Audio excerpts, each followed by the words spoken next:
I'm your host, Farajii Muhammad. Thank you so much for tuning in and being a part of the conversation. Folks, we got a lot to talk about.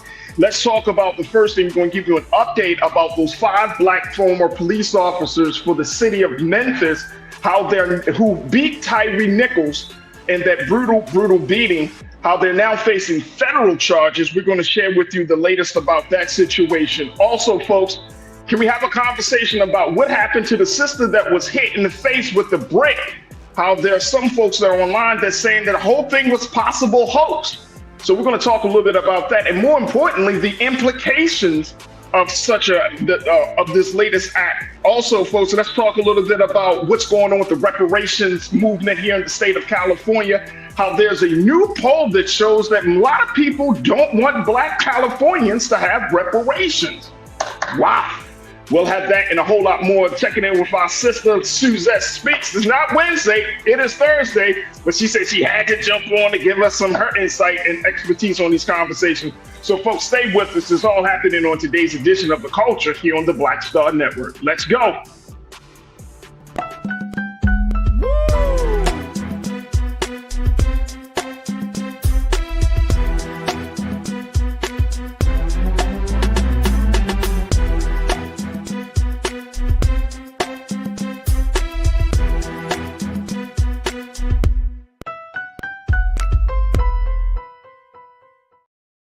All right, folks, welcome to The Culture right here on the Black Star Network. I'm your host, Farajii Muhammad. We are broadcasting live from the great city of Los Angeles, California.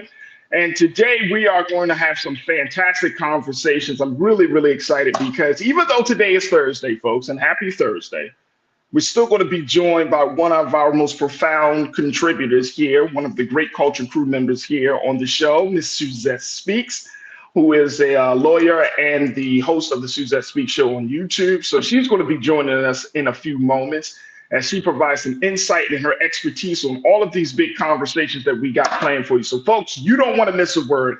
And I highly encourage you that you stay tuned for all the conversations that's going to be happening. Make sure that you let your friends and family know, go on social media, let folks know that we are broadcasting live today here on the Black Star Network on The Culture, as we are on a number of different platforms, including our very own website, our home platform, blackstarnetwork.com. You can also find us on Fire TV under Amazon News, and you can find us on Plex TV, and you can find us under News and Opinion on Plex TV, where we're streaming there for 24 hours a day, 7 days a week. Now, on the social media side, make sure you do your due diligence. Check us out on our Facebook page under Roland Martin, and we're also on YouTube under Roland Martin's YouTube page. And folks, that is where you could be a part of the online culture crew, where you could join us in the conversation, share your thoughts, pose your questions. And guess what? We'll bring those to the forefront. We'll bring those into the discussions. As I'm talking to Suzette, I'm also talking to you and with you about these discussions. So make sure y'all join us on in the YouTube chat under Roland Martin to be a part of today's culture crew. All right, folks, let's jump right into it, because I gotta have my sister from another mother checking in, and I'm so happy she could join me on a Thursday. Hey, everybody, it's Thursday. My sister Suzette Speaks. There it is. No, Suzette, for real. Our conversations help me get through the week. So anytime you want to come on. But I will let you know, folks, I gotta let y'all know that Suzette won't be able to join us next week, not because she don't want to be here, but because she's going to be doing her due diligence at the CBC convention all week next week. That's going to be happening. So we'll talk a little bit more about that, because that's on the agenda. So yes, we should be getting. Let's go. Here we go. We should be getting some great updates from Suzette about that. But folks, let's jump right into it first and foremost. And if you haven't checked this out, you know, we got a ton of content that we're streaming right now on Black Star Network. So some of you might still be tuning in or kind of switching back and forth. But we know that there is a lot of conversation about the latest developments, Suzette, with this Tyre Nichols case. With, more importantly, not with his case, but with what's going to be the fate of those 5 black police officers, those former Memphis police officers. Are they now facing federal charges? And this is another, I guess, another step of the process, because some folks And I'm probably one of them folks that want to see these men in jail for what they did to our brother. But here's the latest from NBC News. Excuse me. Take a look at this, folks. This is we're talking about Tadarius Bean, Desmond Mills, Demetrius Haley, Emmett Martin, and Justice Smith. They were all indicted in U.S. District Court in Memphis. They're those 5 black men. I can't get past this. Lisa, let's put those pictures back up for me, please. I cannot believe these black men beat on Tyre Nichols the way they did. I cannot get past it. These look like brothers you would see in the neighborhood, brothers that might be coaching. It's heartbreaking. It's heartbreaking to even have a conversation like this. But these are those 5 black men that are responsible for killing our brother right on video. Now they're facing a 4-count indictment charge, and 4-count indictment charges them with deprivation of rights under the color of law through excessive force and failure to intervene, and through deliberate indifference, conspiracy to witness tampering, and obstruction of justice through witness tampering. The 5 former officers have pleaded not guilty to state charges of second-degree murder and other alleged offenses in this case. All right, so there's a lot of pieces to this, and I'm so happy. That's why I wanted to chat with you about this, Suzette, to get your legal expertise. But what does this mean? What's the difference between what the state charged and now what the federal government is charging against these black men?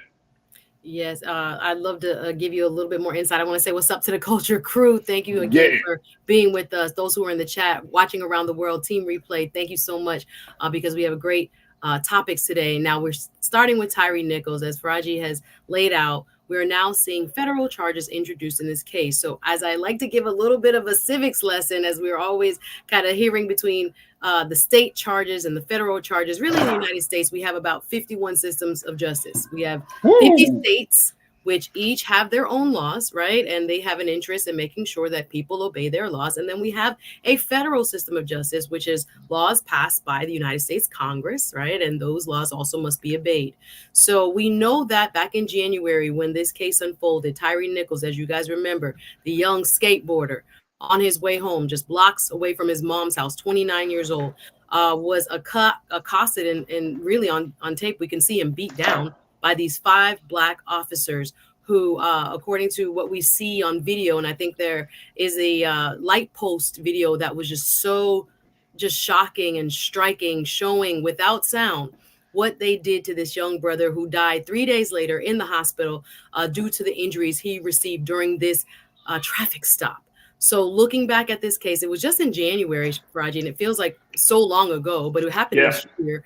We're now seeing the second layer of prosecution. So we already had state charges against these men, but now the federal government is looking at its book of laws and saying there were violations on the federal level that now also can be prosecuted. So as you laid out those charges, we see 5 additional charges against these men. Again, we are totally in shock as a community that 5 black police officers were those who perpetrated this crime. But I think it's important that the feds do get involved, that the federal prosecution now takes place, and we see a possibility of more jail time, right? More stiffer penalties to the behavior that they demonstrated that January night. So we are looking at, again, just the second system, right? We know the state there in Tennessee and Memphis. We already saw that there were local charges brought. They were immediately fired. Even a couple of them were members of like fraternities, and they got their membership renounced and those type of things. These were around the way brothers. So when we were looking at their behavior and their mindset as to why they did this, it goes very deep. But just as kind of a general primer as to why we're hearing about it again, now we're seeing that second level of prosecution. The federal law that was broken is now what is in question, and they will now see themselves having to defend themselves in federal court, not just in state court. I know we got to take a quick pause, Suzette, but I'm wondering, why did they plead? I mean, I obviously nobody wants to plead guilty for something in any court case, regardless of whether you're guilty or innocent. But they took that and said not guilty. Wasn't this a situation because they pled not guilty in the state charges that it went up the ladder to the federal charges versus if they would have pled guilty to the state charges, you wouldn't have this second layer of prosecution? No, I don't think it had to do with their plea. It's just a matter of the prosecutorial offices now having the time to review the evidence and saying, you know what, we have enough facts in evidence to now bring this charge against them that they broke federal law as well. So no, whether they had pled guilty or not. So this wasn't like an appeal. No. I'm sorry, it wasn't like an appeal. Not yet. This is just the state prosecutors, right? The attorneys that, for example, that we see in the Trump case, while we have different cases, state of Georgia, right? Fani Willis is there in Georgia, but we also have the federal charges that he broke, allegedly broke the law and keeping documents, etc. It's just a different layer of prosecution based on the federal law as opposed to based on the state laws. So now that that's at the federal point, does that mean that we should expect some conviction? It's possible. I think what they've laid out as far as their charges, we saw the video of them punching, kicking, beating him. And again, they're charging violation of civil rights. I think, again, it'll be up to a jury. But just looking at the evidence presently available to the public, there is a strong case for conviction. So they're going to obviously say they were working as police officers. This happened in their line of duty. They had, threat of bodily harm, endangered, their life was endangered. They're going to make the argument that any defense lawyer worth his or her salt would make. So they pled not guilty. But again, the evidence is just on tape. We have the video. We have eyewitness. So it'll be a tough case to defend, but they're going to try to do it. You talked about this, and I know we got 30 seconds. You talked about the witness thing, and it came up in the charges, witness tampering. What is that about?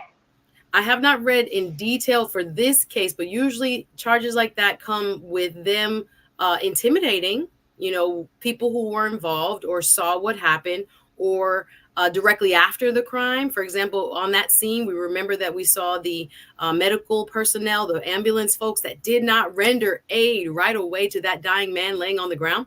So when it comes to locking arms, sometimes we hear about the blue wall of silence and people who are, intimidated into making sure they don't, say anything that's going to make their department or those individual officers look bad. So I am saying, as we are obviously going to get more detail as to the charges, it usually relates to them coming to a stance of influencing folks who saw what happened or were there immediately after or took reports thereafter and trying to get them to alter their version of events.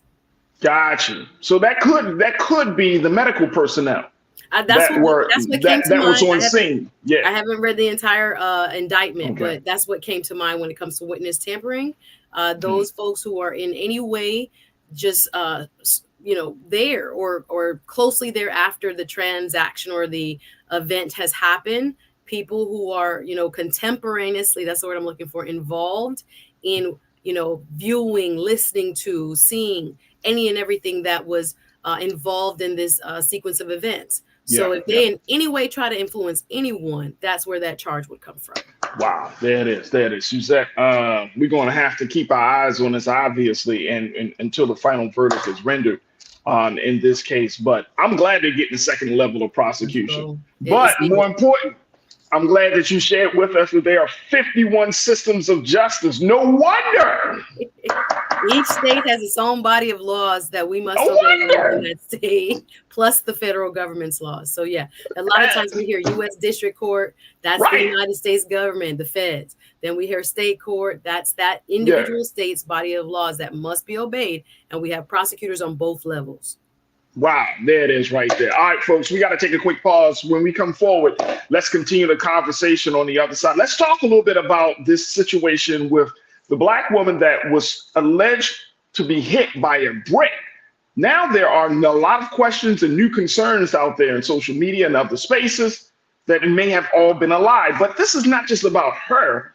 It's that because this story has gone so public and viral, that this might be a greater indictment on Black men and so many other folks in our culture. We're going to have that conversation up next. Stay with us, folks. We're just getting started here on The Culture, here on the Black Star Network.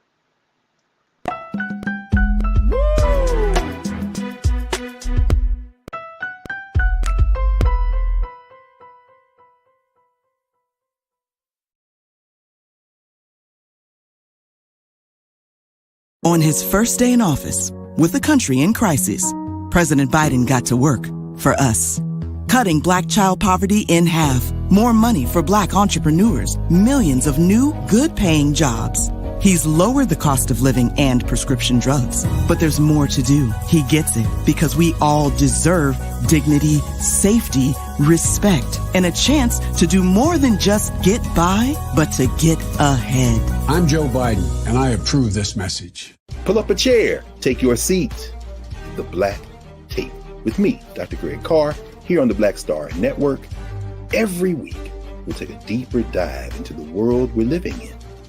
Join the conversation only on the Black Star Network.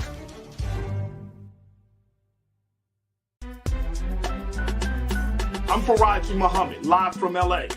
And this is The Culture. The Culture is a two-way conversation. You and me. We talk about the stories, politics, the good, the bad, and the downright ugly. So join our community every day at 3 p.m. Eastern and let your voice be heard. Hey, we're all in this together. So let's talk about it and see what kind of trouble we can get into. It's The Culture, weekdays at 3, only on the Black Star Network. When you talk about blackness and what happens in Black culture, we're about covering these things that matter to us, speaking to our issues and concerns. This is a genuine people-powered movement. There's a lot of stuff that we're not getting. You get it, and you spread the word. We wish to plead our own cause. Too long have others spoken for us. We cannot tell our own story if we can't pay for it. This is about covering us. Invest in Black-owned media. Your dollars matter. We don't have to keep asking them to cover our stuff. So please support us in what we do, folks.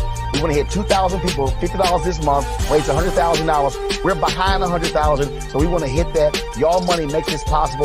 Checks and money orders go to P.O. Box 57196, Washington, D.C. 20037-0196.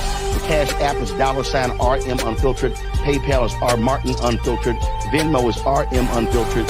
Zelle is Roland at RolandSMartin.com. Folks, Black Star Network is here. Oh, no punches! A real revolutionary right now. Support this man, Black Media. He makes sure that our stories are told. Thank you for being the voice of Black America, Roland.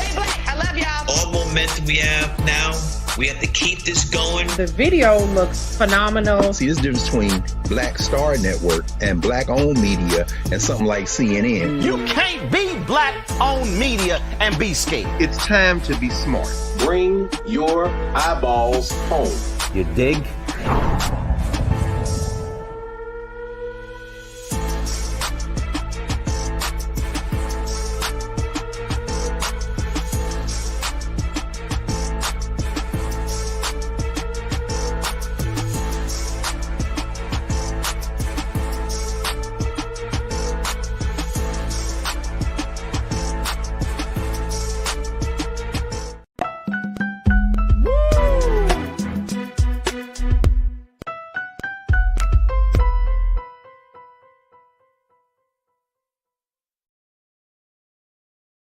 All right, folks, welcome back to The Culture here on the Black Star Network. I'm your host, Farajii Muhammad. Let's talk about this situation with the sister that was hit in the face by a brick, according to her.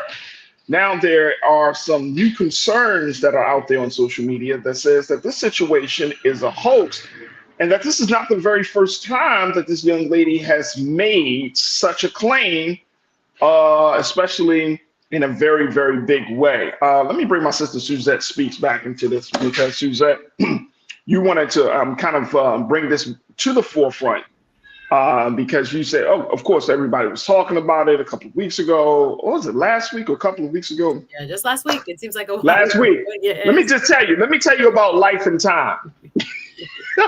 Well, that's so quickly, Farajii. It's like it's all coming together. I hear it's you. Like you're just like sitting there.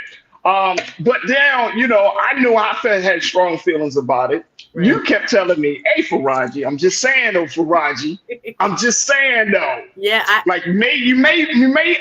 got you, brother. I'm with you. I feel you. But at the end of the day, this sister is questionable.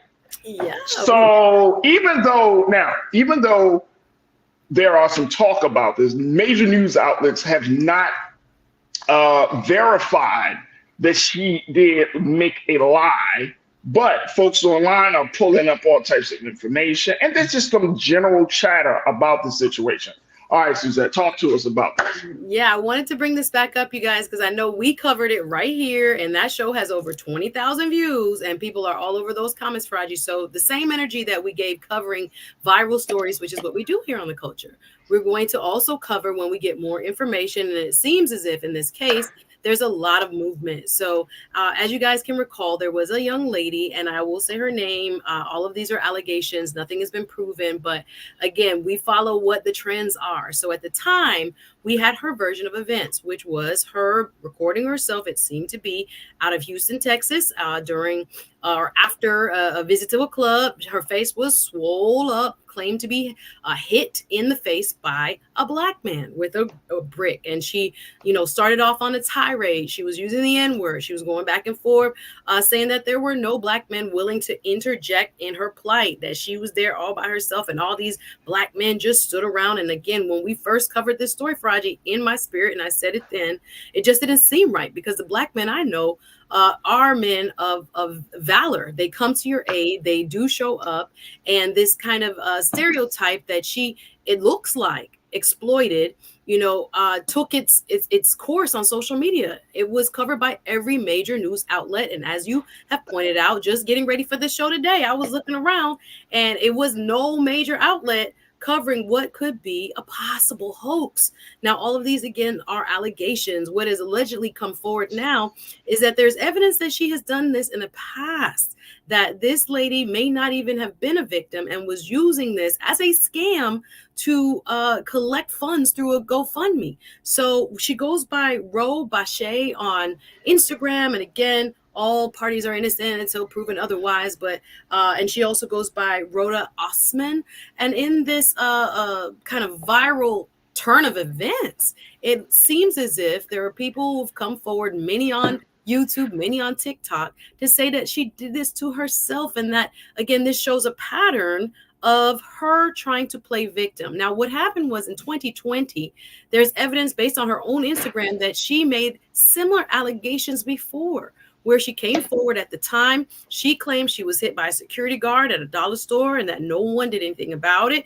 And that, again, she had shown swelling on a part of her cheek, and she took to social media and just started to make that claim and raised on GoFundMe as a result of the 2020 alleged incident more than $5,000. Now, here we are again. We're seeing that she has, as you pointed out in the last time we covered this on this show, that she has skits and spoofs and pranks that she is also known to do, which sometimes people have pointed out have, gender role type, tension and racial undertones and pitting the sexes, quote, against each other. And it seems as if, again, this may have all been for clicks and views and for sympathy, and possibly just to grift the public, as we saw recently, similar to maybe a Carly Russell, and someone who, for different reasons, saw an opportunity. So this seems, again, to have taken a terrible turn.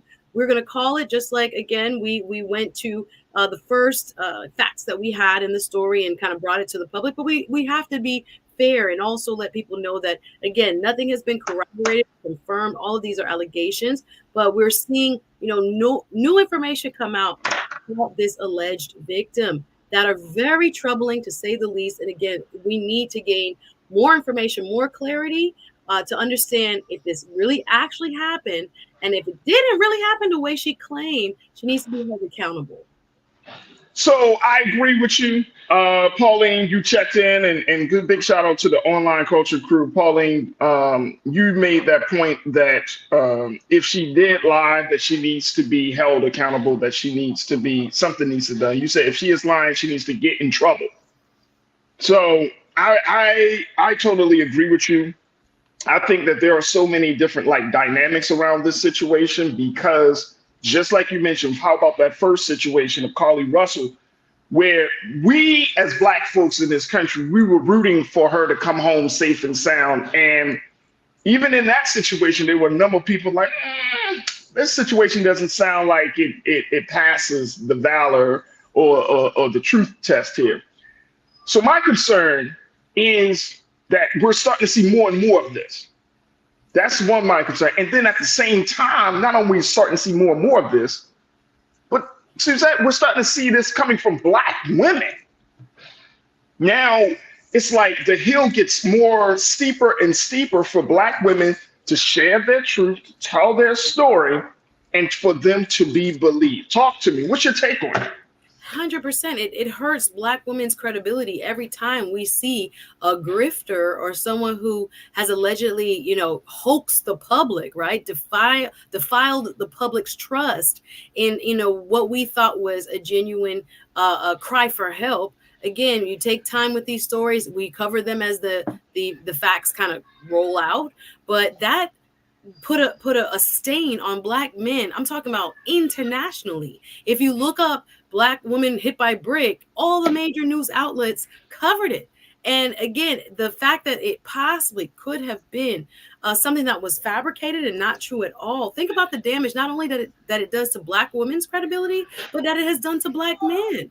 Black men are always at the kind of forefront of trying to create a positive image in the public's eye. And we have someone like this. Again, I don't blame all Black women. I blame this individual.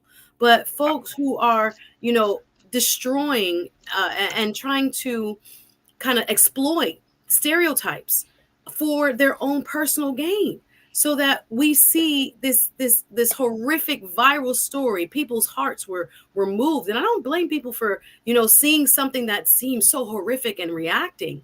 But now that we have a little bit more information, and again, I tried to bring it out when we first covered the story, that there were men who claimed to be at this venue when she was there, who said they didn't see a brick, and who said that she had been a troublemaker in the past. Their words, not mine, alleging that her behavior had possibly contributed to what may or may not have occurred. But again, it is damning, and it is just it's unspeakable to think that an individual would utilize, this form of just fabrication to go viral, to get clicks, and to try to raise money. The first day alone of her GoFundMe, she raised over $30,000, and to date now it's over $40,000. And she's taken advantage of the public and really tried to exploit this narrative around she shouldn't be able to do it, of Black men, and really has put a greater divide between Black men and Black women. And she knew she would exploit that if that was, the trope that she put out there. And she got the reaction that she wanted. And again, we're not seeing any counter information by major news saying that this now looks as if it could have possibly, been a hoax. So it's really dangerous what she's done. Very dangerous. Very dangerous. And I like the way you put that, Suzette, because there was a huge divide in this situation. You don't like my music. You said misogynist violence is grossly underreported, not overreported. Please mention that, Farajii. Yep, we mentioned it. And you also mentioned you don't like my music. You said domestic violence is grossly underreported, not overreported. Absolutely. And then you added one story of a fake victim gets more attention than the thousands of real ones.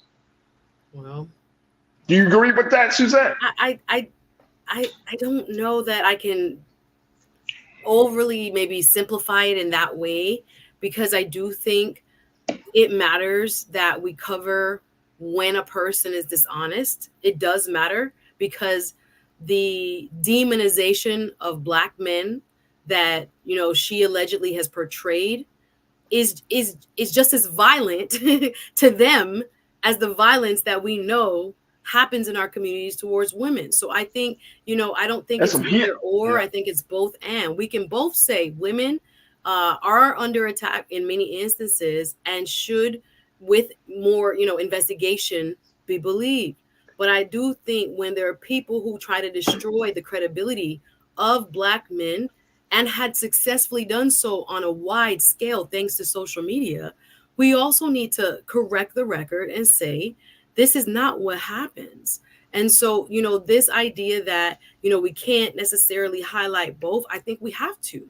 I think it's unfair to the men who are hardworking, going about their daily, lives, and always having to, have a second layer of thinking, right, to counteract what are already, things that are projected onto them by society, by police, by whoever else in their workplaces, in the community at large. This is a real issue. And I don't think we negate what happens in real life to Black women by saying this type of person needs to be held accountable and we should be talking about them equally. Absolutely. We got to take another quick pause. When we come forward, let's continue the conversation as we talk about the Black woman that was allegedly hit with a brick, how there are now some real questions about the validity of her story. Folks, we want you to join us in the conversation. Post your thoughts on our YouTube page under Roland Martin and share with us your thoughts as we talk about this situation. And stay tuned. We got a lot more to cover here on the first hour of the culture here on the Black Star Network.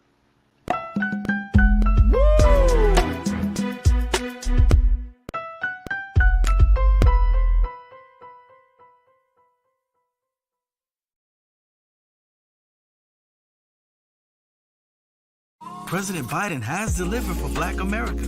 More funding for Black entrepreneurs. Millions of new good-paying jobs. He's lowering the cost of medications and the cost of living. Joe Biden is delivering for us, and that's the facts.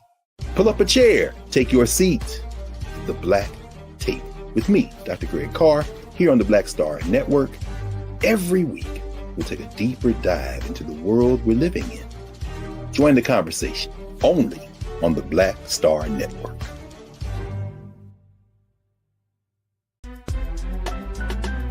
I'm Farajii Muhammad, live from LA. And this is The Culture. The Culture is a two-way conversation. You and me. We talk about the stories, politics, the good, the bad, and the downright ugly. So join our community every day at 3 p.m. Eastern and let your voice be heard. Hey, we're all in this together. So let's talk about it and see what kind of trouble we can get into. It's The Culture, weekdays at 3, only on the Black Star Network. When you talk about blackness and what happens in Black culture, you're about covering these things that matter to us, speaking to our issues and concerns. This is a genuine people-powered movement. There's a lot of stuff that we're not getting. You get it, and you spread the word. We wish to plead our own cause.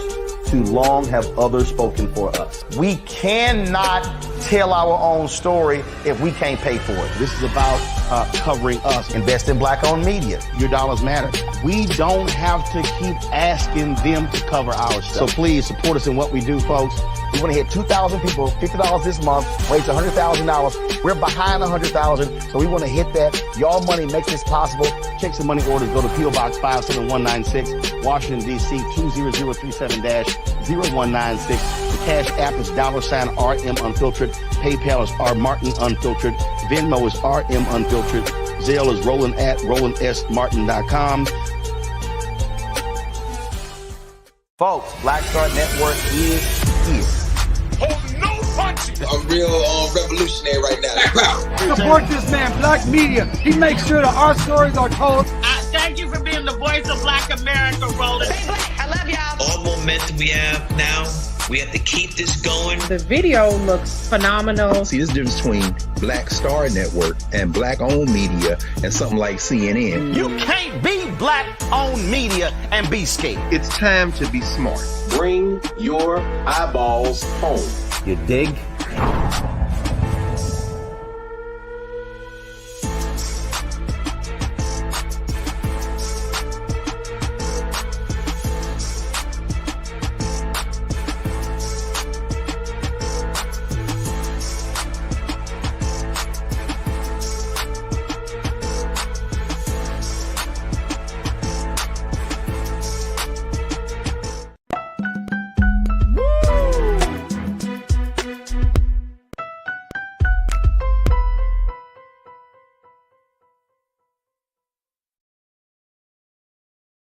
All right, folks, welcome back to The Culture here on the Black Star Network. I'm your host, Farajii Muhammad. Thank you so much for tuning in and being a part of the conversation, folks. as we have been having a big discussion about the situation around the Black woman who was allegedly hit in the face with a brick for simply not giving a man her phone number. Y'all remember that story from a couple of weeks ago? Went viral. She went on air on her social media and had a number of videos of her from in the hospital and everything else. Now, when I first saw the video, I was like, man, this is crazy. This is insane. This is crazy. The sister said Black man did it. She was around other Black men who didn't intervene. And as a result of that, she was victimized and she was able to raise money, get national attention. And more importantly, it created a divide, a shift in the conversation about protecting Black women from Black men. Now, folks, it looks like that this story, her allegations may all be made up. Let me bring my sister Suzette Speaks back into the frame here, folks. Farajii. Now look. It's hurt my soul. It's hurt my soul. The crazy part is I was all in, and I don't know if anybody else was in the school of thought, Suzette, but I was like, oh, look at her face. Look at her face. And it literally just dawned on me as I'm listening to you. Literally just dawned on me. I said, this sister could have taken something and it could have been a simple allergic reaction. Yeah. I see you guys in the chat getting busy. Yeah, this is what we are hearing all around. Again, social media was such a medium for this thing to kind of grow in terms of the story being picked up by all the major news outlets that reported on it. So we're here to kind of just offer more information as we're seeing it also on social media. A lot of the Black YouTubers and TikTokers, we see y'all that are going a little bit deeper into what may have actually occurred. Now, as you stated, there are people that have brought receipts and, tried to explain what actually happened to her face. Because if you think about it, a brick to one's face, the discoloration, the possible bleeding, the cut, it does not necessarily add up. I'm just talking about, lay person to even medical. Wait a minute, hold on, Suzette. See, we gotta be freaking CSI. That's what we do. Sad. And this is real talk. And you're absolutely right, because I watch enough. I am verified because I watch a lot of police television. Let me stop playing. But here's the thing. That once you get to that level of detail where you have to quote unquote investigate, we are all in trouble.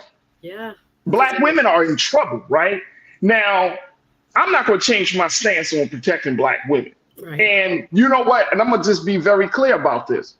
I don't care if there are 1,000 cases of Black women who make up hoaxes about their physical and emotional and spiritual violation, whatever the case may be. I'm going to believe it until otherwise. You are innocent, in my mind, you are innocent until you are proven guilty.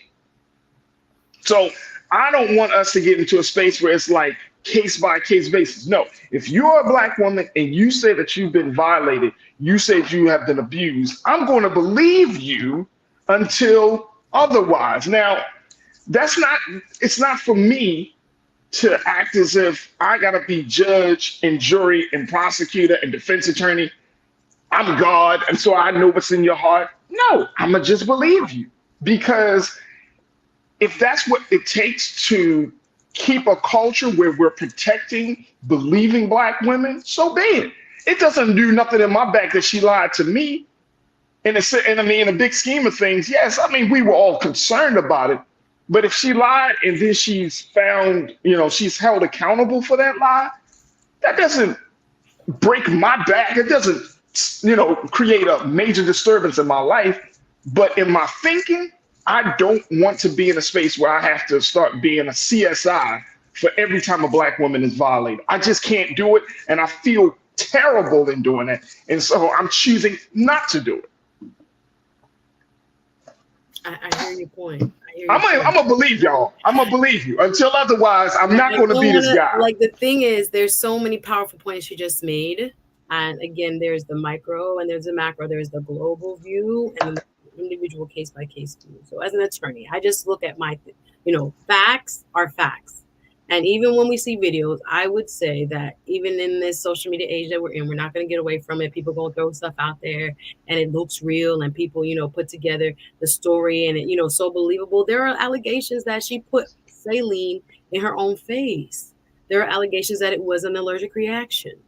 Right. And the way that it swole up, there are other people that, post online where if they're allergic to something, their face swells up in a similar manner. It is so sad that we have gotten to that point where, as you pointed out, it's like all of this, just can't be taken at face value. As an attorney, that I technically my spirit when I first saw this, context is everything. And what happened before and what happened after matters. Right. Because it gives more credence. Right, more information about what may or may not have taken place. She took advantage. If all that's all are true, and then there are grifters and scammers among us. That's not to say, and the culture breeds that. Yeah, we have to really now say this could be true, and if it's true, it's horrible. But we also have to offer that, look at the GoFundMe. The GoFundMe is active. This is again for one single Black woman to have had 2 major incidences where she's calling out Black men as being, perpetrators and hitting her and doing her wrong. This is a person who if the allegations are true, it looks like it is someone who came to exploit us, this old tension that, Black women versus Black men, and we need our protectors and they not protecting us, and all this. It has done so much damage just in the conversation. It has forced people who, again, believed her to engage in. So we are now backtracking. We're now like, in the, not only in the story and the way we're covering it, but just like backtracking in the progress we're making between healing wounds between Black men and Black women. That's what I'm talking about. And now backtracking in terms of us having one another's back so that we can rebuild a stronger, more vibrant community. That's what hurts me. No doubt. The damage it creates in the public psyche towards Black men, which they already are dealing with on a daily basis. That's the injury. Like, again, we're talking about 2 things at the same time. There are Black women that are subject of violence every day in our country. Every day. They should be protected. But this in its own unique way, that's why even last week I was like, I don't know if this is the case study for Protect Black Women. I think this is a case study now that we have more information and all these allegations are coming forward. Again, all parties are innocent until proven otherwise. But when we look at what we're hearing, you possibly have created this huge firestorm that pit not only Black women versus Black men, but again, created in the beyond the Black community, social zeitgeist, a reinforced stereotype that Black men don't step up, that Black men are that they want to hurt Black women, that they gonna stand around and do nothing. That's not our Black men. So if we're gonna call a spade and say for this individual, the damage that she possibly could have caused with what, again, many now are questioning. There's so much swirling, allegations. I was, down the rabbit hole again, looking at the videos on TikTok and on YouTube. But here's the thing, though. Bring that forward so that we can reverse some of that narrative around our brothers. I'm with you 1,000%. Here's what a couple of our crew members say. First, Young Feet, you said, bro, Farajii, all of us need better judgment. That is the fix. You shouldn't just believe anyone.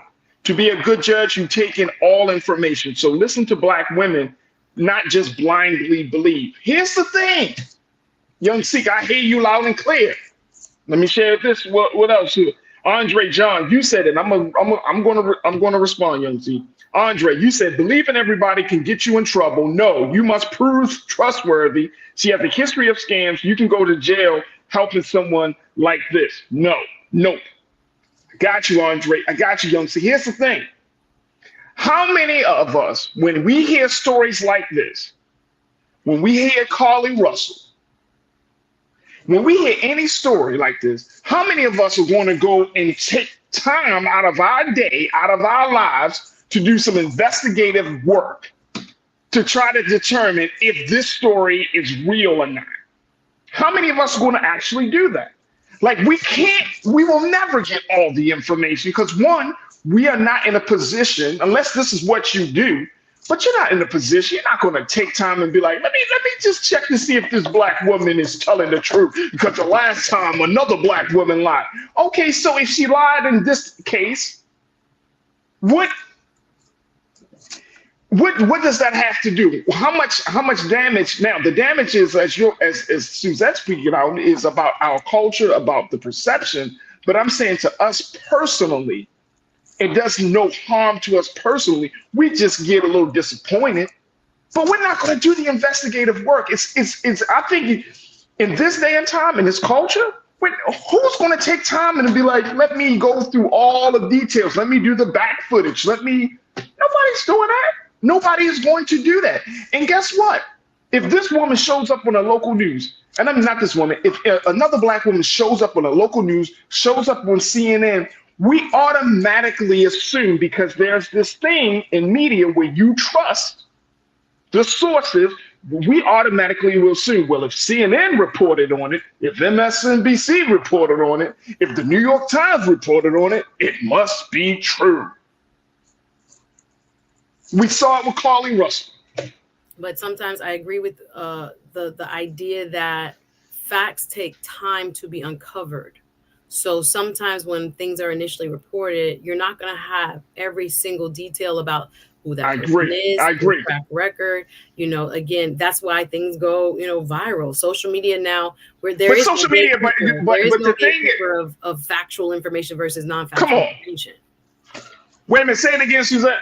No, there is no gatekeeper. Now things move so quickly so that people, it forces your hand to talk about it because everybody's talking about it. You see it on Shade Room, you see it on everybody else's. So now it is a thing. So again, this is less than a week later, just over a week, more facts now have emerged. So it's important that we do come forward and talk about them with the same passion, right? Open the conversation up a little bit more, paint the aperture. Listen, now we know this is not the first time. Now we know there's other possibilities.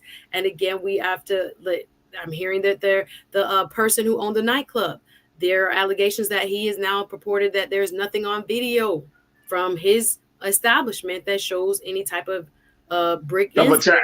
That there are also others that are alleging that they have spoken to on the condition of anonymity, people in the medical field who saw her that evening, and that it was an urgent care or some kind of, not a hospital setting. As we, again, in the video, it looks so real. People spend time and think about how they're going to create the narrative that they want to portray to the public. And that maybe in the changing room while the nurse practitioner, whoever comes in, she have the robe on and she now doing a video and ready to put that on TikTok. There are other allegations that there is no police report and things like that. Again, if something like this had happened, you would think that we would have a statement from local police and they would have a description of somebody. They would be looking for something. So I think it's important that we allow, again, in this viral environment that we're in, we have to look at the source and consider all possibilities. I know it is frightening to believe that someone, an individual, would go to this length. But again, we saw Carly Russell go to a length that I would have thought would have been unimaginable. So we have to, it's a sad thing. Like I'm on again, as an attorney, put my attorney hat on. When people give me their version of facts, my first thing is, okay, what are they leaving out? That's how I think. But see, here's the thing though. Here's the thing. All right. So look, that's understandable. That's understandable because, as an attorney, and I really hope you don't misinterpret what I'm saying. But as an attorney, you are trained to question everything. I don't believe you are trained to question things in this pursuit of truth and evidence and facts, right? That's what you're trained to do. So anybody telling you one thing, you already know, this is one person's version of what has happened, right? As an attorney, that's what you're trained to do. So unless we get that formal training, unless we condition our brains to think and wire that way, and I know some people say, some of the crew members are saying, when you're trying to get facts and all of that stuff, this is social media, y'all. This is culture. This is people talking out of their necks every day, right? People so fast. People happen so fast. Yeah. I remember, Case, and this has nothing to do with this. I remember when our good brother Nipsey Hussle was killed. Do you know on the same day that Nipsey was killed, everybody and their grandmothers had prophecies, theories, conspiracies about how that man was killed. And when it came out that he was killed simply by another black man over a beef, there was talk of government conspiracy. There was talk he knew too much, so he had some assassins behind him. Yeah, it was an assassin, all right. It was a black man that didn't like him. You see what I'm saying? Like these things start to take shape. It takes a life of its own. Yeah. And so it's easy for us to say in hindsight on Monday morning, oh, we should look at all the facts. But when we're in the mix of things, that's not so easy because human behavior just compels us to say our 2 cents. How many of us see stuff online, Facebook especially, because you can really get into discussions on Facebook or Twitter or X, whatever, and we just throw our 2 cents in. Same thing with this chat.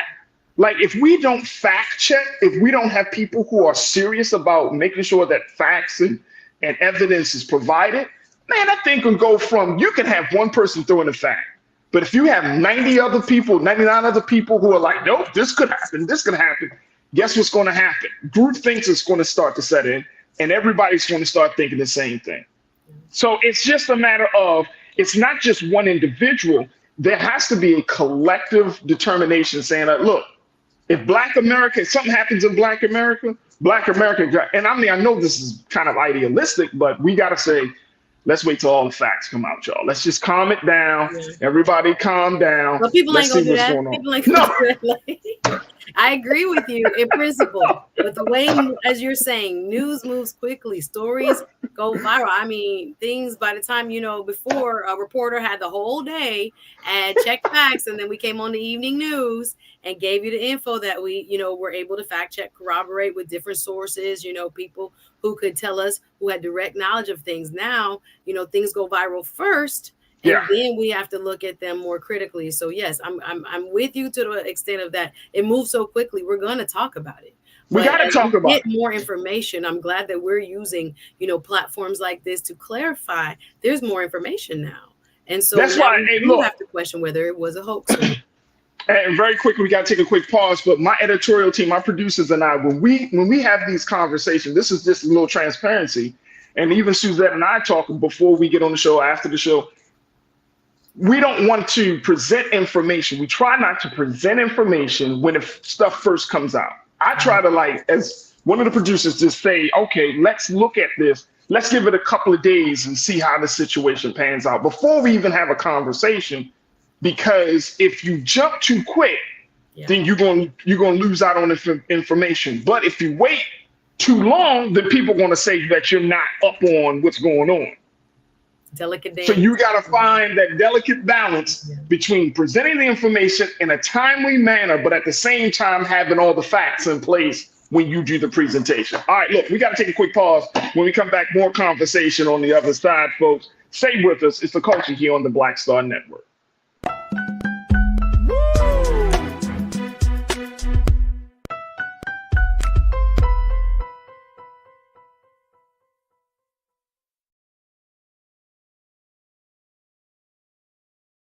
On his first day in office, with the country in crisis, President Biden got to work for us.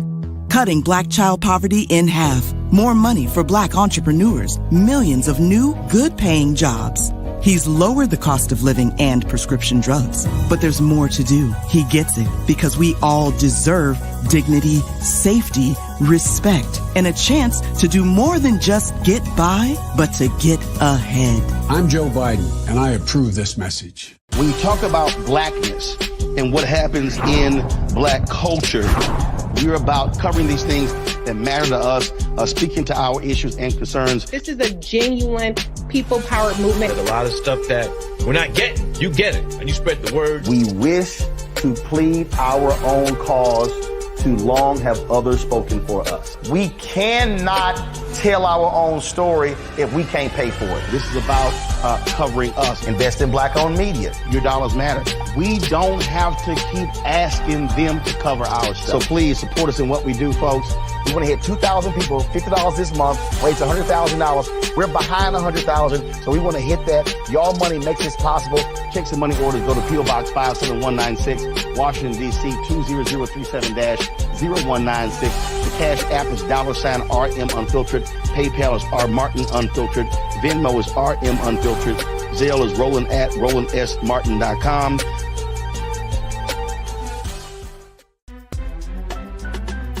I'm Farajii Muhammad, live from LA. And this is The Culture. The Culture is a two-way conversation. You and me. We talk about the stories, politics, the good, the bad, and the downright ugly. So join our community every day at 3 p.m. Eastern and let your voice be heard. Hey, we're all in this together. So let's talk about it and see what kind of trouble we can get into. It's The Culture, weekdays at 3, only on the Black Star Network. Folks, Black Star Network is here. Oh, no punching! I'm real revolutionary right now. Support this man, Black Media. He makes sure that our stories are told. Thank you for being the voice of Black America, Roland. Stay black. I love y'all. All momentum we have now, we have to keep this going. The video looks phenomenal. See, this difference between Black Star Network and black-owned media and something like CNN. You can't be black-owned media and be scared. It's time to be smart. Bring your eyeballs home. You dig?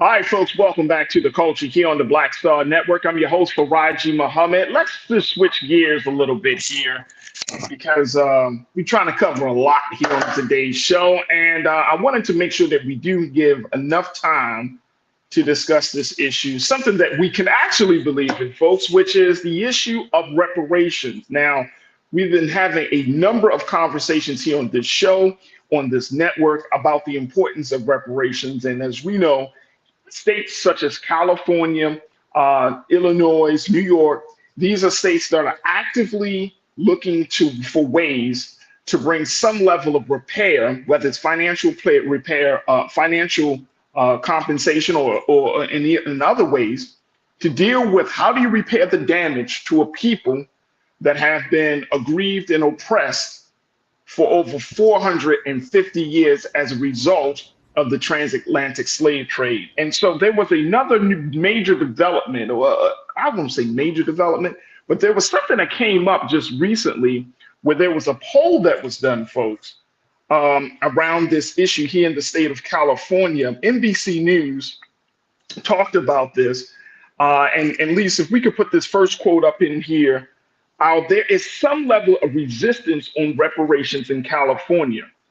According to the University of California, Berkeley, they polled released this week shows that most Californians oppose Black residents receiving any financial compensation as part of reparation recommendations from the state assembly. Among all of those who responded, 59% rejected the idea of cash payments to Black descendants of slavery in the state. Meanwhile, 76% of Black respondents were in favor of cash payments, and 66% of white voters were opposed to Black Californians receiving money. Democrats are more likely to support cash reparations than Republicans, and those with no party affiliation who strongly oppose. Now let's go to the second quote here. Mr. Reginald Jones Sawyer, who is a member of the Reparations Task Force, he said the results show a lack of knowledge around California's deep involvement in slavery and other forms of racism that devastated Black families. He said, quote, polls can be skewed because usually enough information isn't given to the people so that they don't have a full understanding of what's going on. He said if each individual that they polled had read that 400-page document we did last year, which proved how California was complicit in chattel slavery, and read the 1,100-page document that we printed out this year, which talked about what reparations should be, there's absolutely no way you would believe that there shouldn't be some type of compensation. To inform the public, according to Mr. Jones-Sawyer, he said the California Black Caucus will begin a fundraising campaign to hire a firm to disseminate, quote, clear and concise and direct messaging about the report. Obviously, most people didn't read the preliminary or final report by the task force. People now are trying to debunk those findings. Let's go back to my sister, Suzette. It's interesting. This is really, really interesting. And I have been talking to a number of folks. Of course, we had people on this show to talk about reparations, Suzette.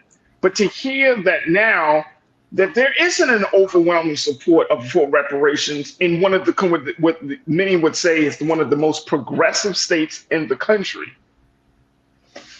This is interesting, that this might slow down the momentum. But to Mr. Reginald Jones-Sawyer, too, who is a member of the task force, and I appreciate the task force for even doing the great work of putting together these two pieces of documents, the 400-page and 1,100-page. But Mr. Jones-Sawyer, you do know that people aren't going to read a 400-page or 1,100-page report. Like that's just not what people do unless you're in that space. That's what you study. You see what I'm saying? But on average, the average person, quote unquote, is not going to sit down and read a report. Hell, we got political leaders that don't read the laws, the bills that's coming across the bills before they vote on them to become laws. Yeah. So I want to temper the expectation a little bit that people should read the report, because I'm sure in those pages they lay out the groundwork. But you're talking about America in 2023. Yeah, I think there's a lot to this particular story when we are looking at, what could influence people's opinions. So first and foremost, okay, I always look at polls too, but we always have to remember it's the set of people, whether it's 1,500, 3,000, 5,000 people, whatever it is.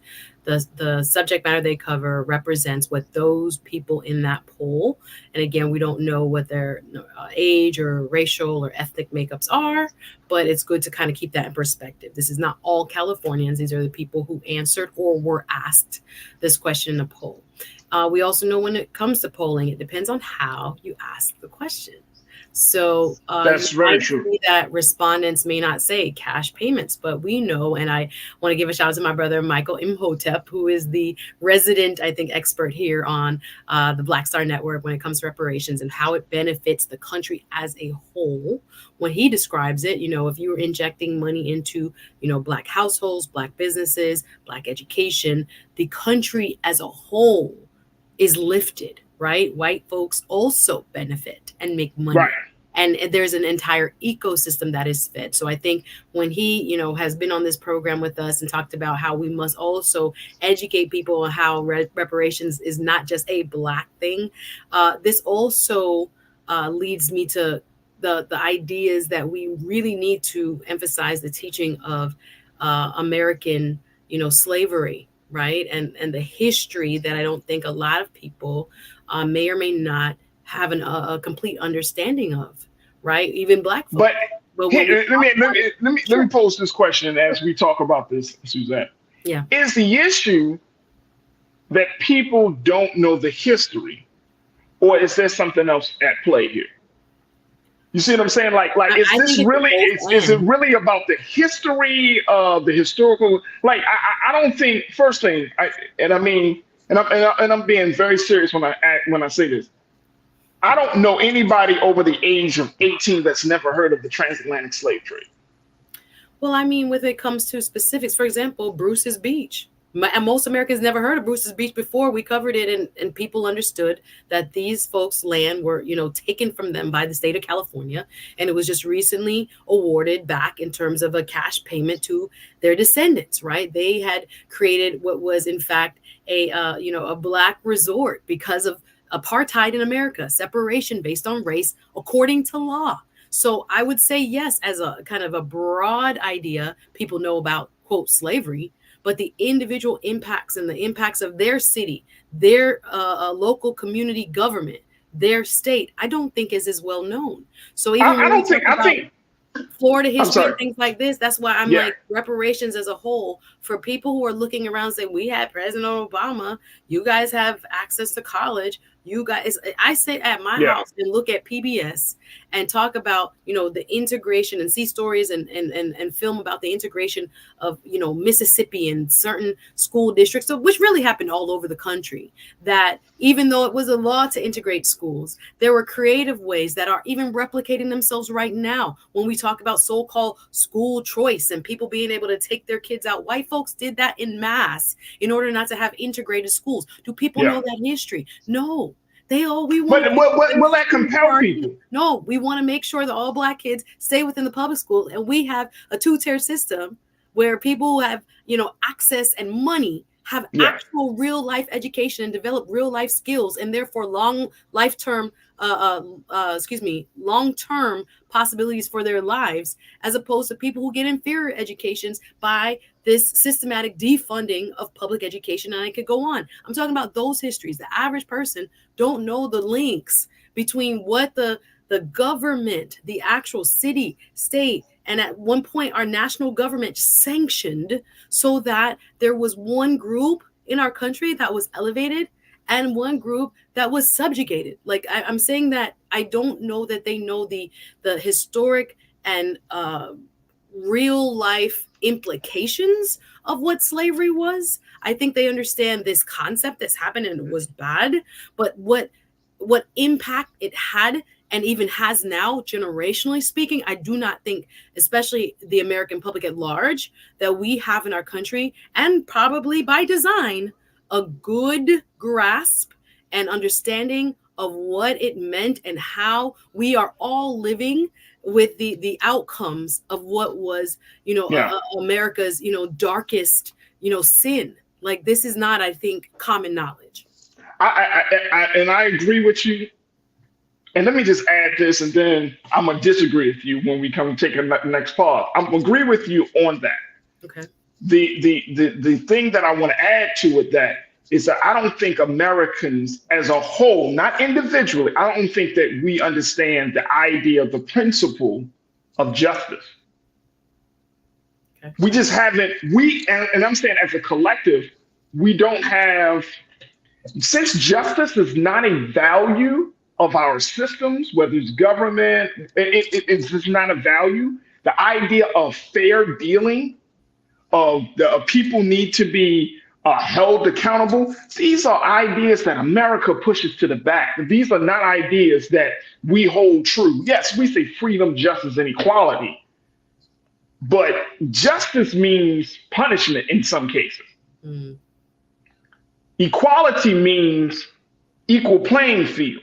Right? Freedom means giving a person the person has the ability to express themselves, to feel like they can be who they are and who they are, right? I mean, these are, when you ask any one of us, what does freedom, justice, and equality mean? You want to get a million different answers. So my point is that if there isn't a collective value or a collective understanding that wrong was done to this group of people, therefore, they should be, as a result of that, generations have been affected, and someone has to be held responsible and held accountable to fix the wrong, to undo the damage to these people. Restorative justice. To restorative justice. And that's why, and I'm glad you brought that up, because that's why restorative justice is such a big deal in America, because that's not a collective value of this country. We do not operate from a place of justice. We talk about it. We talk about justice on other people, on other countries, but we don't like to talk about that shit on us. Let's take a break. Well, hold that thought. I hear you. We will hold that thought. So that's what I agree. That's what I'm gonna add to it. We gotta take a quick pause, folks. When we come forward, let's continue the conversation. How there is a new poll that says that that says that people are not in an overwhelming support for reparations for Black Californians. We want to hear your thoughts on this. Join us in the chat on our YouTube page under Roland Martin, and stay tuned. It's The Culture here on the Black Star Network.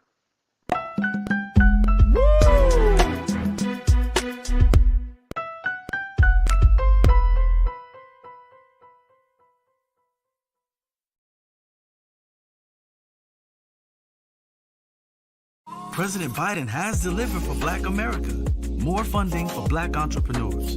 Millions of new good-paying jobs. He's lowering the cost of medications and the cost of living. Joe Biden is delivering for us, and that's the facts. Folks, Black Star Network is here. Oh, no punching! I'm real revolutionary right now. Support this man, Black media. He makes sure that our stories are told. Thank you for being the voice of Black America, Roland. Stay black. I love y'all. All momentum we have now, we have to keep this going. The video looks phenomenal. See, there's a difference between Black Star Network and Black-owned media and something like CNN. You can't be Black-owned media and be scared. It's time to be smart. Bring your eyeballs home. You dig?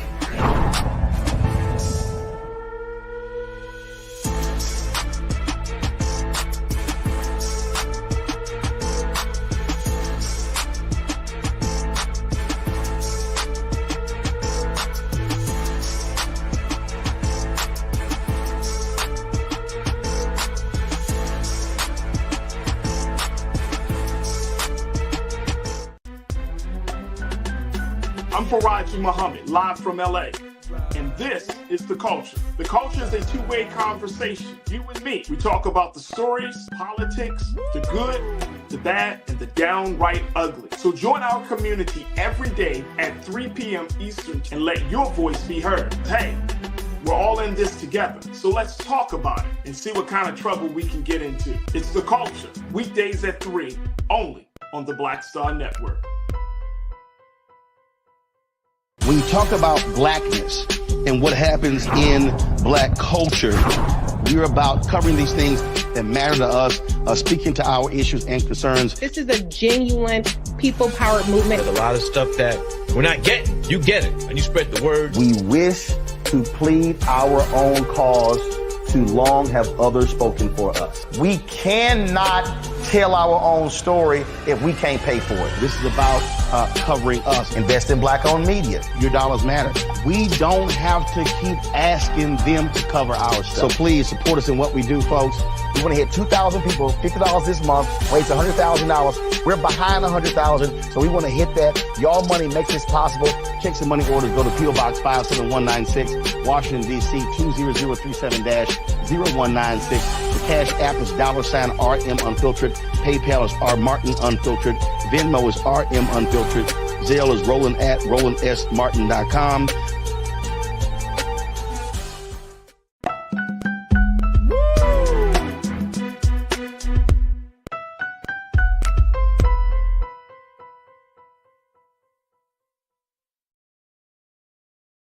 All right, folks, welcome back to The Culture here on the Black Star Network. I'm your host, Farajii Muhammad, checking in with my sister from another mother, Suzette Speaks, who's joining us.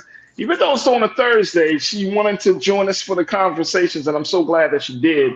As we're talking about this issue of reparations, how there's a new report that shows that there isn't an overwhelming number of folks who are in support of Black Californians having reparations. And we're talking about that some of the latest data from that report, and more importantly, the implication that that has on the conversation about reparations and its momentum there. So yeah, Suzette, before the pause, we were talking about, my point is that I don't think that a lot of people in this country have a sense of justice. Let me just share with you what Benny Hill checked in. Benny, I appreciate you. You said it's a mix, Farajii. They're uneducated, but a lot don't understand the implications or effects of chattel slavery. White people don't seem to acknowledge any of the failures of Reconstruction. You also said, so how do we hold them accountable, Farajii, if they refuse to acknowledge the atrocities? And I think that's part of the challenge when I'm saying, and having this conversation. Black people is one form. But how do you have this conversation? How do you make white people, the majority of this country, but not necessarily in the state of California, but they're in powerful positions, influential positions. These are part of our state leaders, to understand this idea that they need to be rendered, that justice needs to be rendered. Because in the same piece from the NBC News, it said, Suzette, that another hurdle for this reparations movement is to actually educate the lawmakers. It said another hurdle will be educating members of the California Assembly who are expected to sponsor legislation based on the task force's 1,000-page report published in June. So that means you got to teach them. Listen, this is not going to get any easier because everybody has their issues. We have a lot of single issue voters. We have people who are, standing up in the fight for, what they believe in. And if this is something that a collective we want to see, it's not going to be any less difficult. We are going to have to roll up our sleeves and do what we're hearing, which is that the education piece is one of the major pieces to moving the ball forward. I think, again, there are times in our country where other issues now that we have seen become law seem, impossible, that no one would vote for them. Oh, no, keep talking about them. We've had congressional hearings on it. I know that even when I go up to CBC next weekend, there are a couple of panels I see that are being led on reparations and from the federal level. And I think it's very interesting that we have seen certain programs, we'll call them, at the city and county levels already in certain places around, the country. So I think there are two things that can be happening. There are smaller, what we call laboratories. The states were always called the laboratories of democracy because, again, with all the 50 different smaller governments that we have, right, and the big national government we have on the federal level, we can try things. But I think California is still the right place to try this. But again, I'm wondering, and you had posed a question before, what other contributory factors and issues are going on? What came to mind, and I'm not as familiar with California as probably you are now, that you are in LA, but when it comes to the budgets and what other things are priority to the average voter, of course, all we're getting on the news about California is a lot of natural disasters. And this is me from the East Coast looking over. I see a lot when it comes to substance abuse and addiction as a major issue there. You correct me if I'm wrong. I see homelessness. That's the one major issue. So that's the one. Other issues going on, maybe in the list of what's most important to the average Californian, they are saying, well, we're cool with y'all. We're cool with it, but we prefer that we prioritize our spending dollars when it comes to these other issues. I think have a better, more priority. I think to that point, that's exactly the take that some Californians have, white Californians and other folks, that it's become this money issue, this cash payment, because we got to ask ourselves, and I'm saying as Black folks in this country, what's more important, cash payments or some other form of justice measure? You know what I'm saying? Like, is it about land ownership? Is it about college admissions? You know what I'm saying? We would have to figure that out. So if we're talking about just simply cash, and we talked about this on the show before, where they were looking at like over $1 billion. Yeah.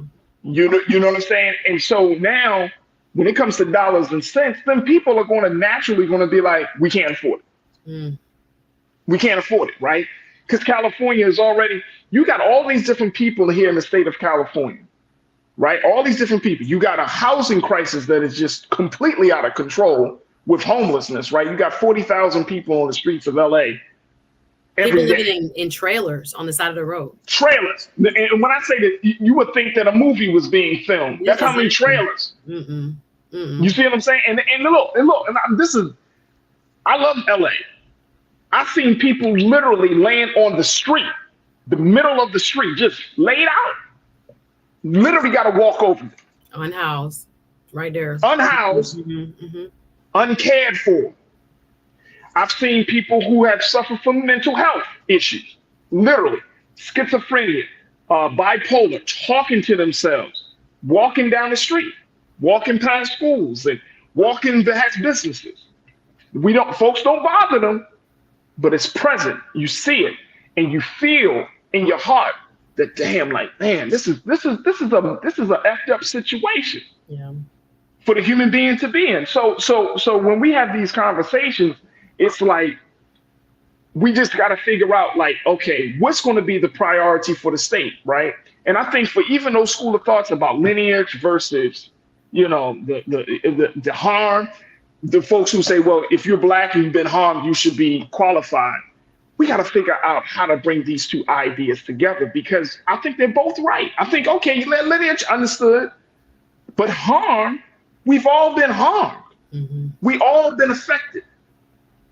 So we can't discount that either, right?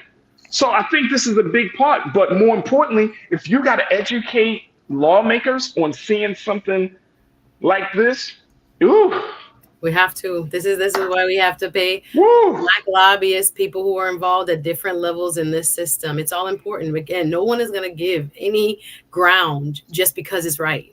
That, I think, is probably the biggest fallacy sometimes when we are looking into politics and we're like, oh my gosh, why don't they just do the right thing?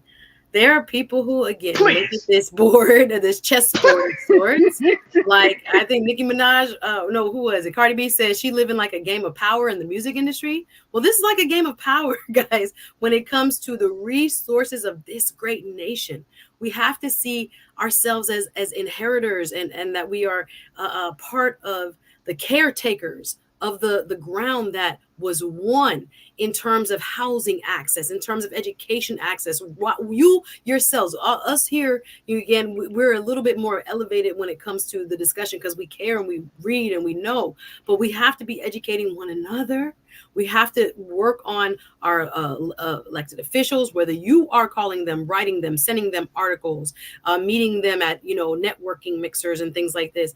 We have to stay on them. This is not a system where it just happens just because when rest in peace, all the trailblazers that we've, lost that say, we fought for, and it's still, something that we must fight for. It's a very real thing. We are working, we are paying bills, we are trying to survive. And I do think sometimes they're putting pressure on a system so that we can't come up for air and pay attention and go into, political mode. But if we're not careful, I keep looking at my great state of Florida and how much ground we're losing. I wanted to ask you, Farajii, about the demographics of California, because I know Black people are not the major minority there also. No, it's Latino. Asian and Hispanic are far more significant in terms of the Californian population. And I was thinking about how demographics might play a role in some of the attitudes and opinions as well. But this is a fight, guys. This is not something where, again, we start with the ballot box. That's where we start. But beyond that, we have to understand that if they can create laws that are voter suppression laws, or you can't register. Everybody in Florida was wiped off the vote by mail. You have to go back individually and register for your absentee ballot for it to come to your house and be mailed. That's the number one way, for example, in our state, Democrats vote. But they made a legislation that wiped everybody off of the vote by mail. You won't get it unless you go onto your supervisor of elections website and request it again. These are voter suppression tactics. If it didn't matter, they wouldn't do it.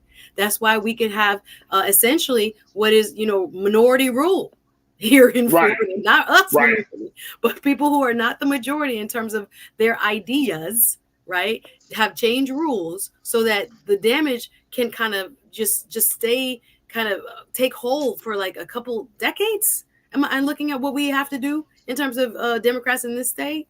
I keep thinking, like, Lord, what are we going to do? We have to keep pushing and getting good people to run. And education, though, is the cornerstone. Let me get off my soapbox. But education is the cornerstone. When I keep thinking about, we cannot have, half-sleep people. Like, it could be just a full contact sport. It's power. It's people looking at it and saying, guess what? I'm going to get the most for my kids, my grandkids. My kids still going to be in control of all the halls of power. Y'all could keep begging. Y'all can stay on the outside. There is no, we like to say there is a common American value, as you pointed out, when it comes to justice, equality, life, liberty, and the pursuit of happiness. Yes, there is, because we all swear allegiance to this Constitution, the great document that has given us, the pathway to so many freedoms. But if they didn't have to follow it, they wouldn't. And they're not. That's how the country was for hundreds of years. That's what it said in the book and on the beautiful piece of paper. But they were like, but not y'all. Why are we shocked? This is my thing. So the education piece, the advocacy piece, we really have to be okay with. This is going to take us, on the front lines to get it done. Well, we know that the California Black Caucus is looking to do these, and we got to say this, then we got to take another pause, but the California Black Caucus is looking to have these kind of like meet and greets and going into certain, various cities throughout the state and in certain areas to have these conversations. And it's going to be crucial, right? It's going to be crucial. Now with the CBC having their week of convention next week, my hope is that the CBC, the Congressional Black Caucus, will elevate the conversation to even higher role, but in a very, very strategic manner. Yeah. And whether you agree with this poll or believe this poll, the facts are there's a lot of work that needs to be done. There's a lot of ground that needs to be covered, right? And, I would advise folks let's put in the groundwork. Let's do whatever is necessary, because if we can get the state of California to see the benefit of reparation, and not just to see the benefit, but to actually put money and other resources behind this idea whose time has come, it will be like a domino effect across this country. California, it will be a domino effect. A lot of times in these type of, innovative policy solutions. So I hear you on that, brother. I do. Absolutely. Folks, we got to take another quick pause. When we come forward, more conversation. Stay with us. It's The Culture here on the Black Star Network.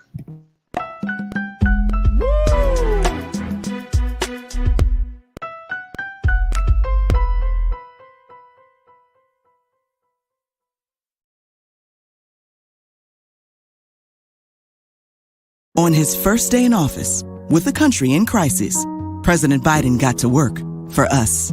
Cutting Black child poverty in half, more money for Black entrepreneurs, millions of new, good-paying jobs. He's lowered the cost of living and prescription drugs. But there's more to do. He gets it, because we all deserve dignity, safety, respect, and a chance to do more than just get by, but to get ahead. I'm Joe Biden, and I approve this message. Folks, Black Star Network is here.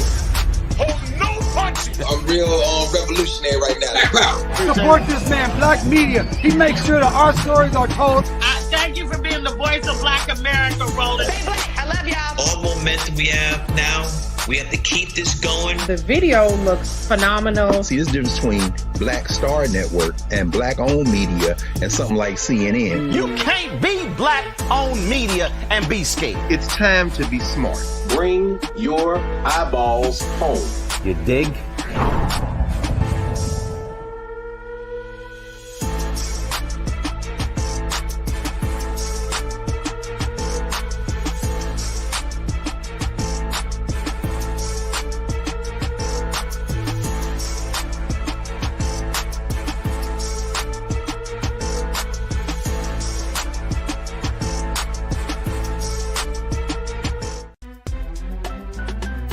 I'm Farajii Muhammad, live from LA.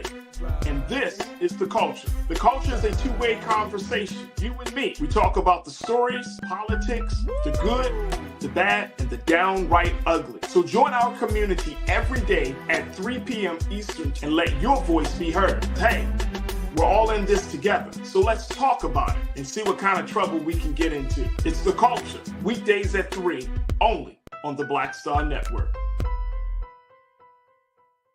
When you talk about blackness and what happens in Black culture, you're about covering these things that matter to us, speaking to our issues and concerns. This is a genuine people-powered movement. There's a lot of stuff that we're not getting. You get it, and you spread the word. We wish to plead our own cause. Too long have others spoken for us. We cannot tell our own story if we can't pay for it. This is about covering us. Invest in Black-owned media. Your dollars matter. We don't have to keep asking them to cover our stuff. So please support us in what we do, folks. We want to hit 2,000 people, $50 this month, raise $100,000. We're behind 100,000, so we want to hit that. Y'all money makes this possible.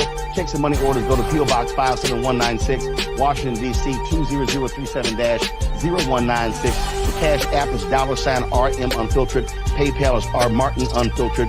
Venmo is RM Unfiltered. Zelle is Roland at RolandSMartin.com.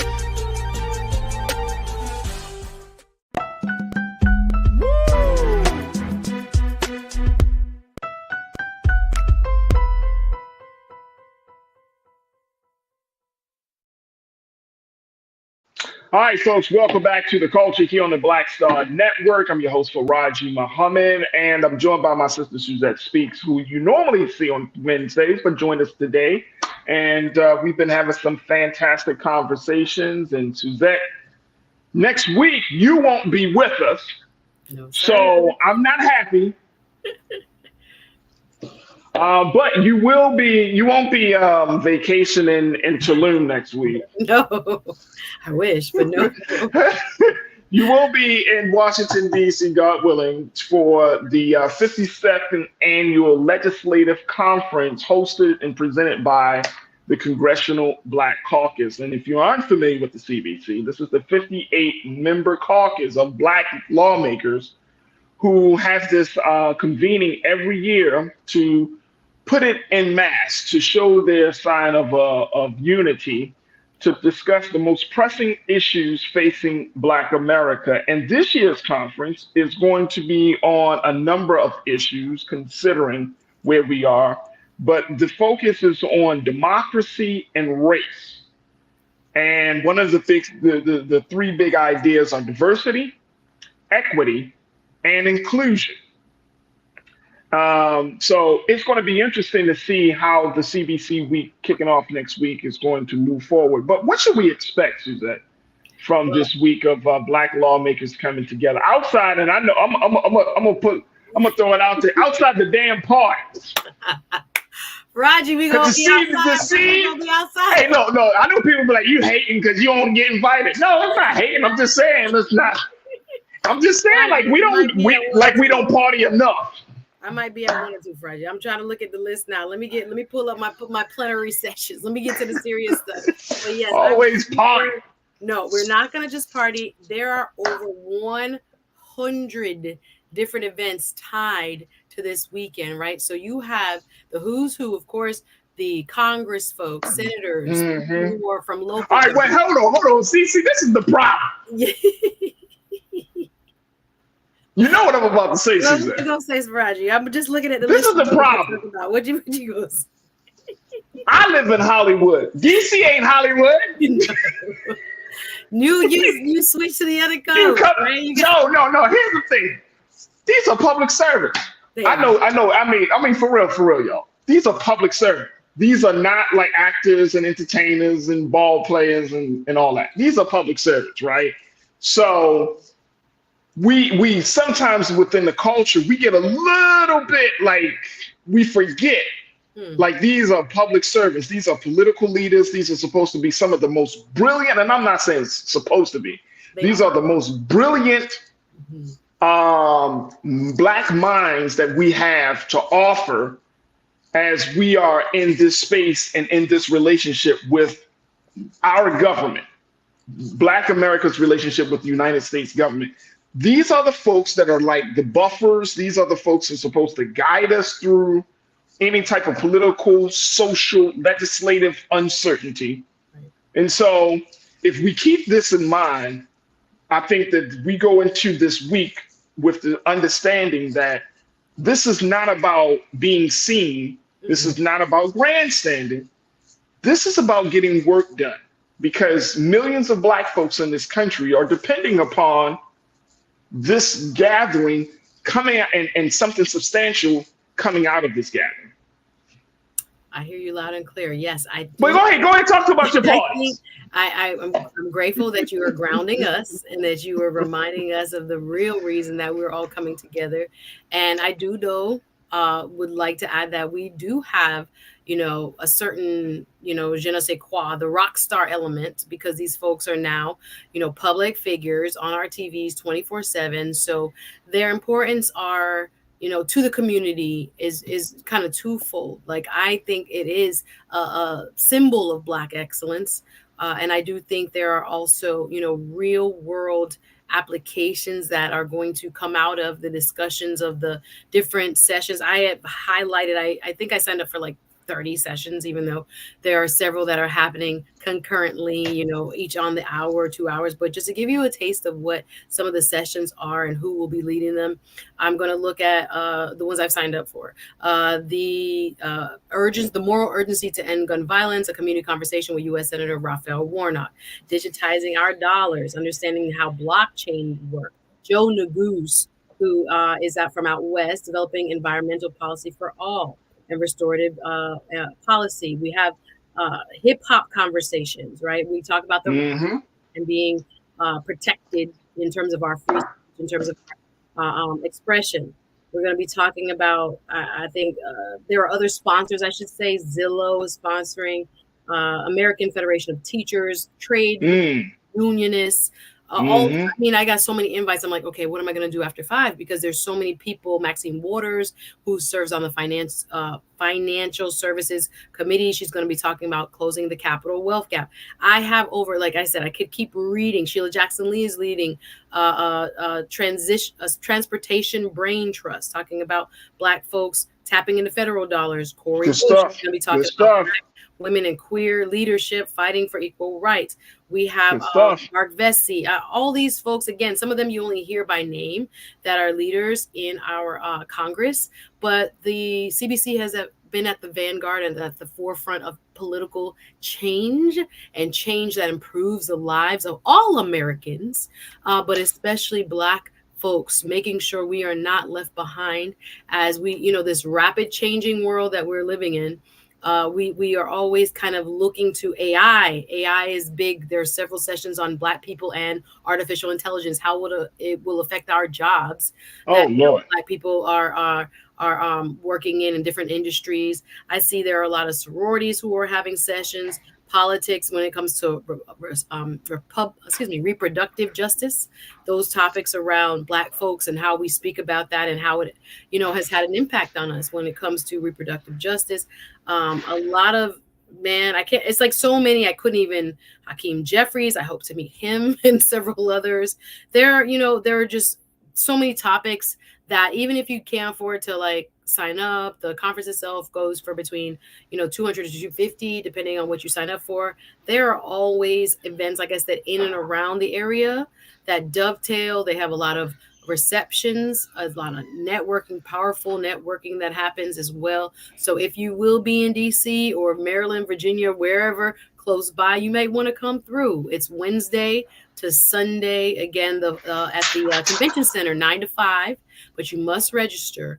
And I will have a full report on some of the discussions that take place and what I've seen. I'll be doing it on my channel, my YouTube channel, and on my Patreon, and some behind the scenes there. But I'm really excited. I know there's so much that we got to do.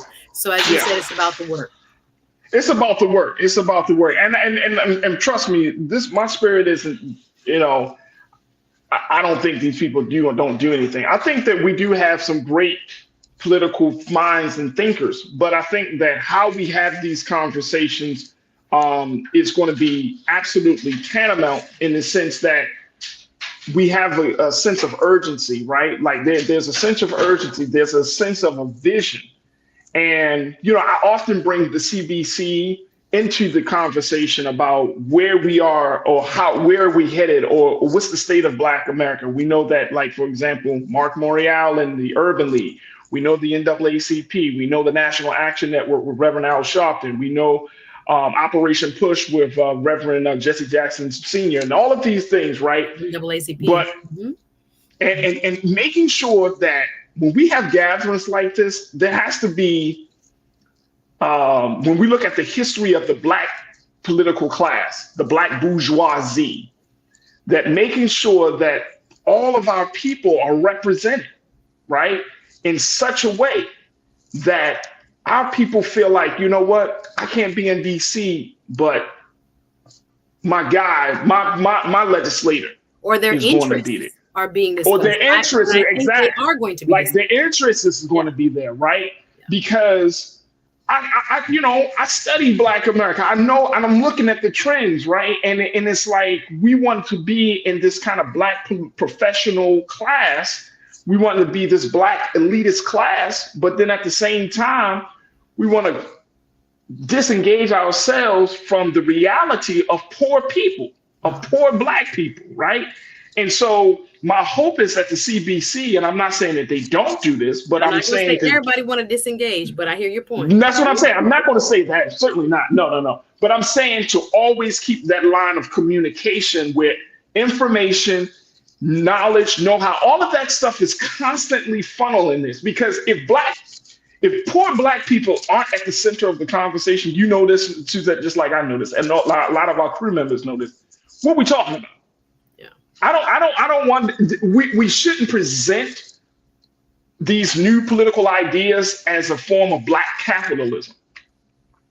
There should be, and I'm saying this may not happen in this year's CBC, but there's a sister, and I'm trying to get her on the show. But there's a sister who wrote this book about socialism, black socialism, and she's coming out with this book that drops in October. And like I said, I'm gonna try my best to get this sister on the show. But she's talking about how do we redefine black socialism. And I'm not saying that that's the way that we need to go, but I'm just saying having those type of progressive conversations to be a part of the mix of everything else, right? Because it's necessary, because we know that they are present, that this form of thought, this type of thinking is in existence here in Black America. And we can't just say, oh, that will never work. Oh, that's just a dumb idea, blah, blah, blah. We got to be open right now. Like we're at a crisis. If we keep saying we're at a crisis moment in this country, then let's be open to all ideas.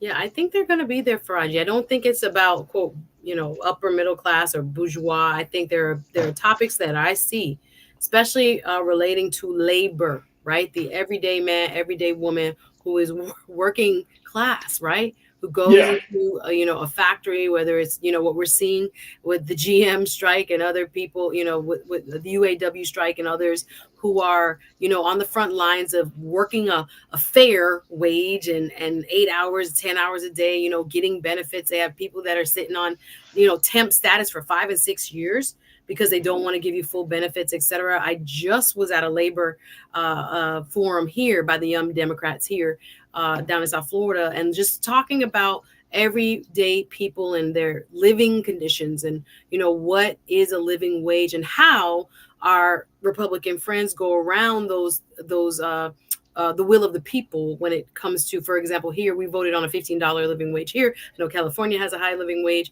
et cetera, but then you will find legislatures kind of capping it by going around the general will of the people and now making all kinds of constraints or loopholes. But to your point, just based on this agenda, there are upper middle class, business class, working class, all kind of parts of our community, economically speaking, their issues are on this agenda. So I don't think it favors any one, quote, class of Black. I think we are looking at across the spectrum issues that affect from housing, like I said, transportation, looking at even how I see Haiti on there, how the diaspora is being affected down here. There are so many different topics. You're going to find various walks of African-American life represented in the topics that we're going to discuss next week. I'm looking forward to it. I'm going to say, Lise, can we pull up the website, please, for the CBC's? You can go to cbcfinc.org. CBCF. There we go. This is right here, folks. I want to let us know this is the theme for this year's conference: securing our democracy, protecting our freedoms, uplifting our culture. I love it. I'm not opposed to it. We just got to make sure that that there is this cross-generational, cross-economic, cross-cultural conversations that are happening. Because I've been in these spaces. I've gone to CBC stuff before. I've gone to NAACP stuff before. There's still a disconnect. And I know we don't like to talk about it too much because we don't want to let out the skeletons in the closet. And when it comes to certain Black political thought, but I'm going to let it out. Like, we don't have conversations. Young people, and I'm talking about not young people that want to be in working for somebody's political office. I'm talking about young people who are on the ground. I'm talking about young people who are organizers and activists. I'm talking about getting some new energy up in there. Again, I'm not throwing shade on this gathering at all. I want to see what comes out of the gathering, right? Upon your report and based upon what's going to be shared from the CBC, let's see what's coming out of it. I'm just at a point where, and I think you and a lot of folks are, we're like, yo, if Black folks are coming together, then Black folks should not be coming out with the same old rhetoric. I hear you. You know what I'm saying? Because guess what? I'm at this point, Suzette. I don't care if you're Black or not.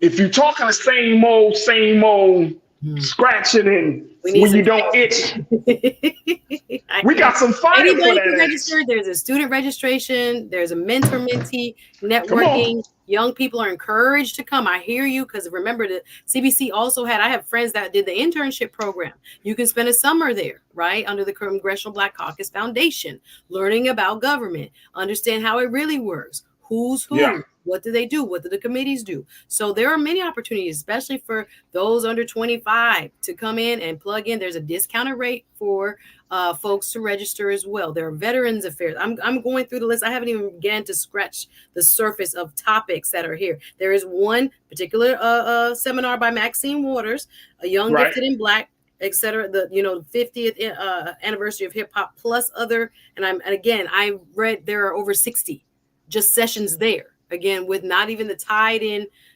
after hours receptions and parties and other things. That's all. I mean, it's all well and good. I get it. Don't let them people believe it's not going to be discussed from. No. I get it. I just look, man. Moms passing what they call the momubus, all kinds of stuff I didn't even know about. I'm ready to learn. Right. That's why I'm going there. I want to know what people are doing, what's working, legislation wise, and what's coming down the pike. I want to know what's going on. And look, I want some balls. I want people to come out with some testicular fortitude. Shake it up. Let's go. Let's go for what you said. No, seriously. I'm serious. I get it. When I went there, Suzette, real quick, when I go to these places, I just be sitting there like, no.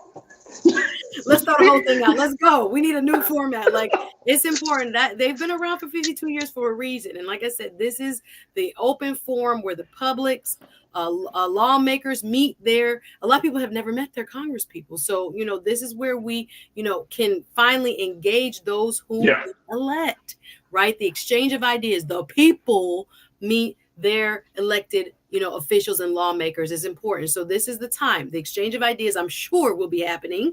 And again, sometimes it needs to be educational, top down, but other times I'm sure we'll have those opportunities to speak up and let them know what we're seeing on the ground and come up with a list of solutions. That's it.